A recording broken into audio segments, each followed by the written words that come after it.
તો આપણે છે ને ડ્રેગન ફ્રૂટને આવી રીતના કાપા મારીને કાપી લીધું. એટલે આ એકદમ સહેલી રીત છે. મસ્ત જે ફૂલ થઈ ગયું કમળનું. ફૂલ તો દેખાય આવી રહ્યું.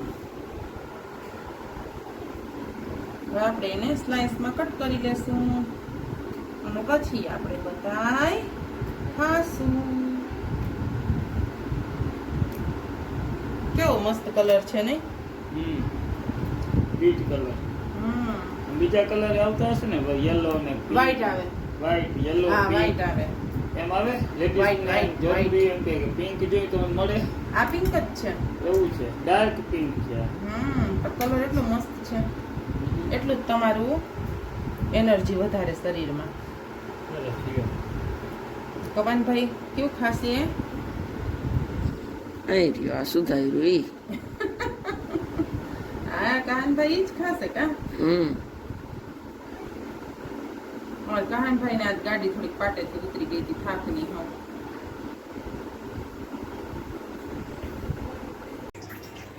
ચાલો તો શું નાખેલું? દૂધ. હવે એમાં ખાંડ પડશે. તો આજે નવી પ્રકારનો મિલ્ક શેક બનાવવા શું કહેવાય?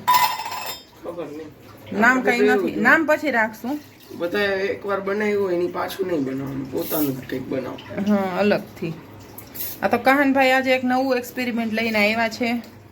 કહાનભાઈ તમારા હાથ એટલા ગુલાબી કેમ થઈ ગયા એકવાર ઈ જણાવી દો અમને. ડ્રેગન ફ્રૂટ ખાધો. ડ્રેગન ફ્રૂટ કા કમાલ હે.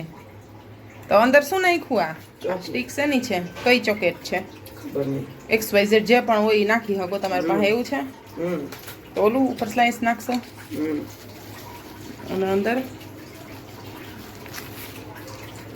તો આવું કંઈક અત્યારે લાગે છે. હવે કહાને ને મિક્સર આ લઈ કર.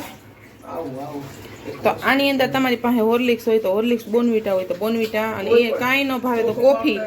કોકો પાવડર છે ને અત્યારે ખોલવો પડે હવે તો એટલે. હા એટલે બોનવીટા નાખો. અને આ ઉપર છે ને એ કોઈ પણ પર્ક મંચ કે XYZ કિટકેટ વપરાય. કિટકેટ કે હા કંઈ પણ હોય તમારી પાસે તો હાલે. બરાબર ને? હાલો હવે. ઓહો હાણે તો ખૂબ ખીચડો કર્યો અને એમાં એને કોફી નાખી છે. હજી કડવી થઈ જાય, ધ્યાન રાખજે. આખી યુઝ થઈ થોડીક જ. તો એમાં 1 ચમચી નાની એવી કોફીની નાખી છે અને હવે એમાં નાખશે બરફ. અને પછી શરદી થાતી કહાનભાઈને. એટલો ના નાખાય કહાન, ઓછો ઓલું થાય એનાથી. એટલે મલ્લકનો બરફ નાખ્યો છે બસ. હા મારું મિક્સરના ખાનાનું હોય જોવાનું શું થાય છે. જોજો.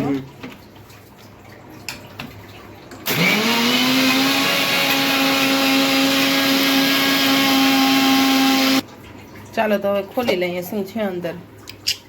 નથી થયું હજી તો પાછું ફેરવી લેશું.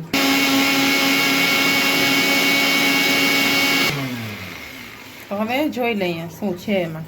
કોથળામાં બિલાડું નીકળે કે શું નીકળે છે. વારે વાહ.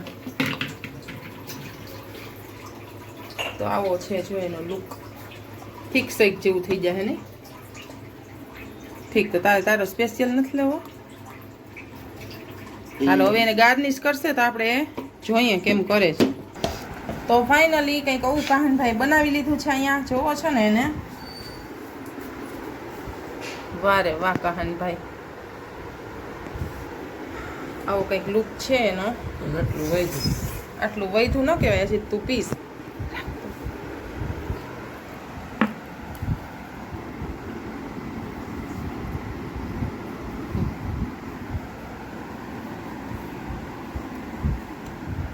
કેવું છે? પીને બતાવો. કંઈ ઘટે જ નહીં ને કાં તે કર્યું એમાં. આ આઈડિયા એનો હતો અને મને ક્યારનો કહેતો હતો મારે બનાવવું. મેં તો 1 મિનિટ હાલો સારી રેસીપી હોય તો આપણે શેર કરીએ. તો હવે વિચાર્યું કે ફાઇનલી અપલોડ કરશું. સારું છે ને?